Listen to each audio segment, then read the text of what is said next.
اور ہم نے کہا فرشتوں سے سجدہ کرو آدم کا،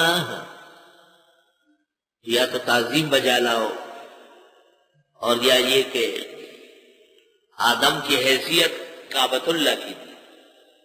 فسجدوا الا ابلیس، بس سب نے سجدہ کیا مگر ابلیس نے نہیں کیا۔ یہ ہری پگڑی باندھا ہوا کھڑا، اکڑ پکڑ، ابا واستکبر، ابا یا با انکار کرنا، انکار کیا اور تکبر کرنے لگا۔ وکان من الکافرین، تھا ہی کافروں میں سے۔ حکم فرشتوں کو تھا اور شکوہ ابلیس سے ہے۔ سورۃ اعراف میں ہے کہ نہیں، ابلیس کو بھی حکم ہوا ہے، ما لک الا تکون من الساجدین اذ امرتک، اللہ فرماتے میں آپ کو بھی کہہ چکا ہوں، تو امر ثابت ہو گیا۔ ہاں، ذکر اشرف المخلوقات جو اس وقت تھی ملائکہ کا کیا ہے۔ ابلیس اس لیے نام پڑ گیا کہ یہ مایوس ہو گیا اللہ کی رحمتوں سے۔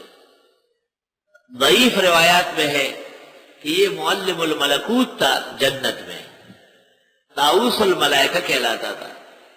جب حکم آیا کہ تم میں سے ایک پر لعنت ہوگی تو اس نے فرشتوں کے لیے دعا مانگی، اپنے لیے دعا نہیں مانگی۔ دعا کا ادب یہ ہے اللہم اغفر لی ولوالدی، اللہم ارحمنی وارحم خلائقک من المؤمنین، پہلے اپنے لیے، پہلی جان پھر جہاں۔ یہ دعا قطعاً نامناسب ہے کہ دوسروں کے لیے کرے، آپ اپنے آپ کو نظر انداز کریں۔ جب اس نے دعا مانگی تو اللہ نے کہا سب معاف ہے، بچیں گے، تو پھنسے گا۔ لا الہ الا اللہ۔ فرشتوں نے حکم الہی پانے کے بعد سجدہ کر لیا، سر اٹھایا تو یہ کھڑا ہے بدعتی، سجدے کے بغیر کھڑا ہے کہ میں تو سجدہ نہیں کروں، تو فرشتے دوبارہ سجدے میں گئے۔ اس لیے ہر رکعت میں 2 سجدے تجویز ہو گئے، ہر رکعت میں 2 سجدے۔ عالمگیری میں لکھا ہے دونوں سجدے ایک جیسے فرض ہے، دونوں سجدے ایک جیسے فرض ہے، ایک بھی سجدہ رہ گیا تو نماز نہیں ہوئی، الا ایک سجدے سلبیہ کر لے۔ سجدے سلبیہ اس کو کہتے ہیں کہ آخری قاعدے میں عبدہ و رسولہ تک پڑھ کر ایک سجدہ کر لے، یہ وہ چھوٹا ہوا سجدہ ہے، پھر تحیات پڑھ لے اور سجدہ سہو کر کے نماز ختم کر، اس کو سجدے سلبیہ کہتے ہیں۔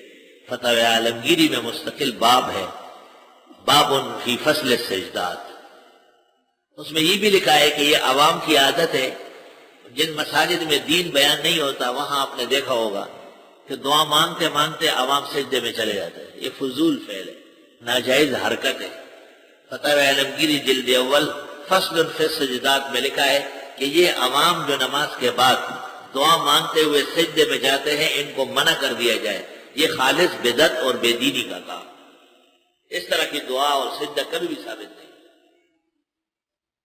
ہے۔